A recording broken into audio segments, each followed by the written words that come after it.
So we have here today Ms. Rebecca Adams, who is an editor and a poet, who has kindly agreed to speak to us on her memories and thoughts on Professor René Girard. And let me start off by asking you, Rebecca, when was the first time you heard about Professor René Girard? Yeah, I have kind of an interesting, unique story about how I met him, which is sort of different from some other people. I was in an MA program at the University of California, Santa Barbara, and it was my second quarter of a master's degree in English. And a friend of mine, we were standing in the hall, and a friend of mine whispered in my ear, "Look at that man coming down the corridor." It was this man with white hair. And she said, "That's René Girard. He's here once a week teaching a course from Stanford. And so you should take his course." And I didn't know anything about who he was or what the course was about. And it was the first week, so I signed up and I got into his class. And I ended up sitting through weekly sessions for a quarter with René Girard in person, learning about all of his major concepts. So it was quite an experience. So what was the class on? Well, it was on his work. So I don't remember what the title of the class was, but it was basically a crash course in all of his major concepts up to that time. Things Hidden Since the Foundation of the World was just coming out at that time. And so every week he would lecture about mimetic desire, starting with deceit, desire in the novel and so forth, and how he came to his concepts. And then he would talk about Don Quixote and do a close reading of that. And I was taking a course in Don Quixote at the same time. So that was really fascinating to me. And he would link what he was saying with other thinkers and other philosophers that I was studying at the time in critical theory. So it was in the English department.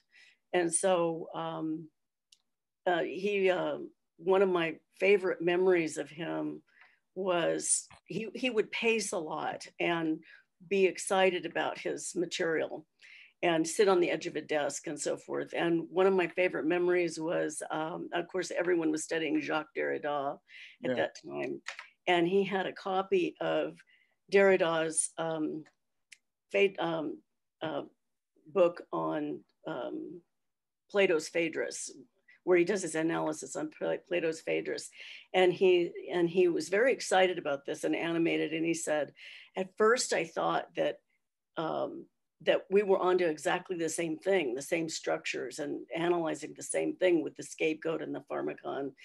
And but he said, then Derrida decided to keep his analysis completely within language. So they departed ways, but they also were doing something quite similar. So he was drawing together what he was doing in relation to other people at the time. What year was this, by the way? This was 1987. 1987 at University of... That's the year that Things Hidden Since the Foundation of the World came out in English. In English. And this was at Santa Barbara, you said? Yes, UC Santa Barbara. Okay. And tell me how else did you end up working with them? Well, after I did my master's degree, I kept, working with his thought, and I actually transferred to a PhD program in English at the University of Notre Dame in Indiana. And there was the department did a journal there called the Journal of Religion and Literature. The department had a managing editor position. And so for 2 years, I was working as a managing editor at Religion and Literature. And we had the chance to do an issue on anything that we wanted, a special issue. And so I decided I wanted to do it on Girard, more broadly than Girard, but on sacrifice and things like that. And so I arranged to interview him. And we had an interview at the AAR meeting, the American Academy of Religion, in November of 1992. And we sat down for an hour with a tape recorder and talked. And I tell people in retrospect that I was probably too naive and too young to be scared or nervous. But I also had met him in person. So I had him in a class. So that partly accounts for my bravado also. So during that interview, I wanted to ask him, there were certain questions that were unsatisfactory to me, and I wanted to ask him questions about his work where I personally wanted some answers. So I included those questions. And then I worked with him afterward to transcribe that, and then Can you expand get on a manuscript. And we what were those went back and questions? forth with the manuscript. What And were he those was very questions? detailed. What were those questions that you expanded on and asked him? Well, the main one had to do with, is mimetic desire all there is? Which is something that many people had asked him and were concerned about the implications of that, especially the implications theologically. It seemed to be a very dark view of human nature. If all desire was mimetic and mimetic desire inevitably led to violence, then that would be a very dismal view of human beings. And he had been criticized about that. So I asked him some questions. I asked him if that wasn't a little Augustinian. And so then the thing that was exciting about the interview was that he came out with some new statements in the interview that he had never made before. So for one thing, he said, oh, I hear this all the time, is all desire mimetic? Well, he said, yes and no. He said, yes, but that doesn't mean it always leads to violence.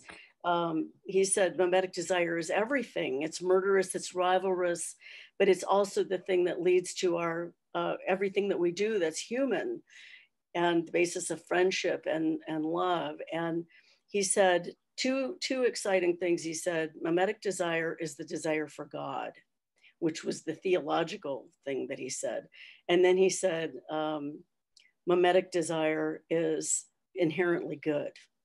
And those were quotes and statements that were new statements, and that people, after the interview was published in 1993, people started working with those ideas and publishing more on the idea of what he began to call positive mimesis. He hadn't emphasized that much in his work before that time. And so after that, in all of his books, he always emphasized that mimetic desire was inherently good, that there were positive models we could follow, and that in many ways, that interview made it possible to make it clear that mimetic desire is actually his more foundational term than scapegoating. He's really well known for the concept of scapegoating, but scapegoating is not as fundamental a concept as mimetic desire is. So not all mimetic desire leads to scapegoating, and he made that clear. That's phenomenal. And so then after that, some of those statements, part of that interview was republished in the Girard Reader in 1996. And then people started publishing in a variety of places. One of them was a volume called Violence Renounced, René Girard, Biblical Studies and Peacemaking.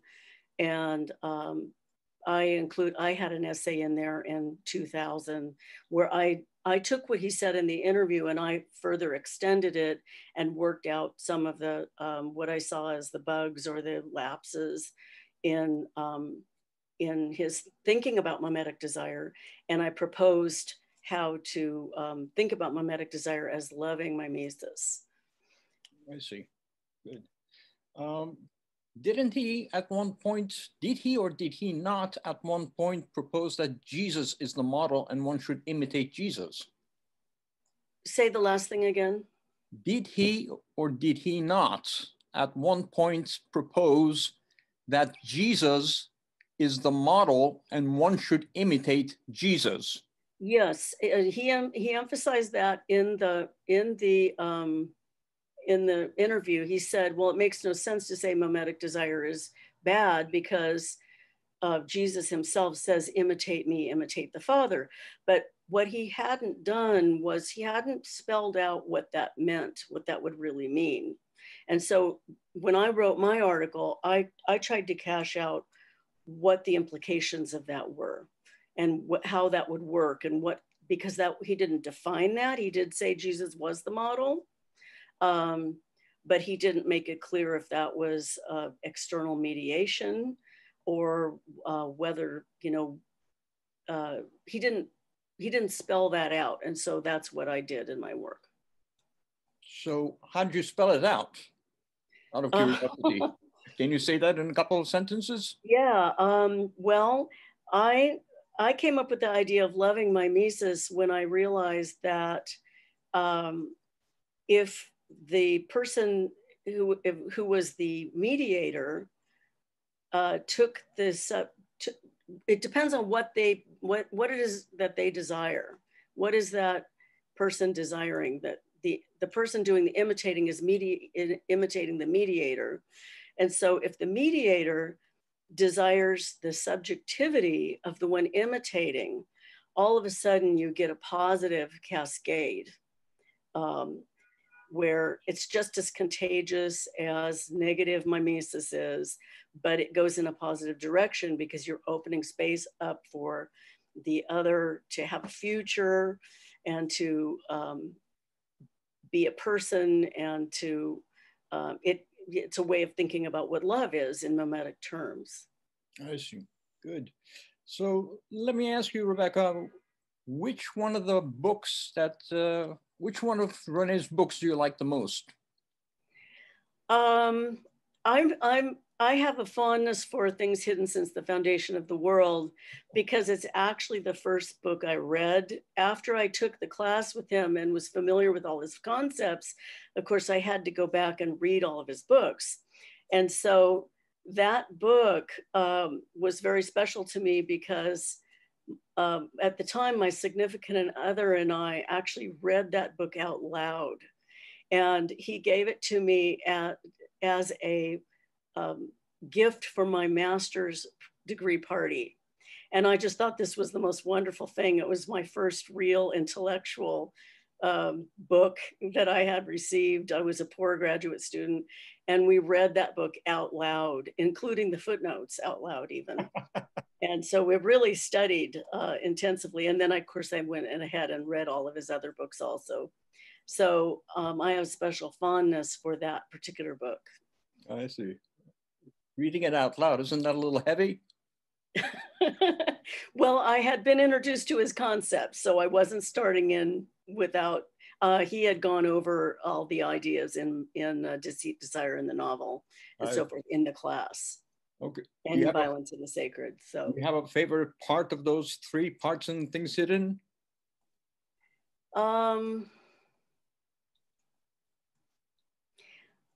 I like the whole thing. I think that if I were to say what my very favorite passage is, I would actually turn to the book, The Scapegoat.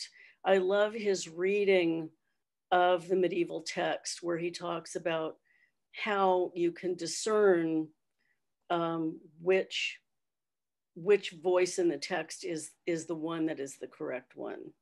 I think that's a brilliant reading.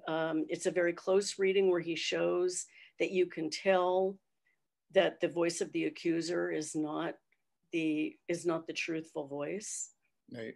And so that from a literary point of view also, it's a brilliant textual reading. The Scapegoat. Yes. The Scapegoat, the book, The Scapegoat. The idea of the scapegoat in the scapegoat of the text, right. The structure of the scapegoat in the text. Okay, good. What did you think of his last book, Battling to the End? Yeah, that book is very dark. I think that he went in such an apocalyptic direction that I think that it sometimes overshadows some of his earlier work, which had a little more positive direction. He didn't develop the positive dimension of his thought near as much as the apocalyptic type of dimension, but he does say some things in that last book about the imitation of Christ, for instance, and Jesus as the model, that are new things. And he talks about Jesus providing what he calls inmost mediation, which would be something different from internal mediation, which leads to violence. But it's also not quite the same thing as external mediation, where the model is too far away. So he talks about Jesus as being right at the right distance so that you can imitate him without being in rivalry. And does use this term inmost mediation, which is highly suggestive. And I haven't seen anybody unpack it yet, but it certainly would work well with the thought that I developed, and I'll have to work on that. Well, maybe that's your calling. Maybe that's your next project there, to develop the inmost mediation. That sounds good. Okay, in closing, let me ask you, in all these, so how many years did you totally know him? Well, I knew him since 1987. And of course, I knew him, I had contact with him in the class that I took and then in the interview. And then I started attending Colloquium on Violence and Religion meetings. And so I saw him every other year at those. I didn't go to the ones in Europe, but I always attended the ones from about 1993 on. I was a member of the Colloquium on Violence and Religion. And I remember vividly how available he was in those meetings. He didn't like to be fussed over and didn't like necessarily to be the center of attention, but he was present and would speak at times in those meetings without becoming the center of the meetings. And he was very gracious that way. And so I really enjoyed seeing him year after year at those meetings and talking with him at various times about various things. He told me that he liked my work, which was very nice. Even though I came up with my theoretical ideas and then pushed the envelope a little bit on what he did with mimetic desire. But what I did just extended his ideas. But I got them from watching an episode of Star Trek. And that's quite different from the formal myths and things like that he used to exegete. But he was very good about listening to other people's ideas. And he also was interested, and I remember watching him listening to a paper that was a feminist critique of mimetic theory one year. And, you could tell that was pushing him a little bit, and he was not quite sure how to take this, but there was good discussion afterwards, and there was an understanding that there were things to think about here, and that what I saw in him was an open-mindedness to, if you had a logical and careful critique and within a respectful way, that he would consider anything, and he was very open-minded about his ideas. He talked about that in the interview with me. He said, some people see me as a top-down thinker who's saying a lot of dogmatic statements about the way things are. And he said, that's not at all how I think. I'm very, I actually start with the texts. I'm very careful in reading the text. All my theological claims come out of the text. I don't start with theology or appeal to it. And so I always appreciated the literary and philosophical way that he approached things. Do you have a particular good memory that you have of him in all these years? I pretty much told you what they are. Yeah. Yeah. Yeah, I have a lot of memories across the years. Those are my main ones. Okay. Did you also know Martha Girard? Did you ever meet Martha? Yes, I talked with her extensively one year when we were at Ghost Ranch. And she was very personable, very warm and lovely person. I enjoyed knowing her and saw her every other year also. Okay, very good.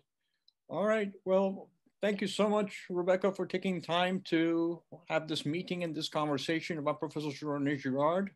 Greatly appreciate it, and hope to meet you sometime soon in the future. Yes, thank you very much. I appreciate being asked. It's wonderful to have the opportunity to talk about my experiences.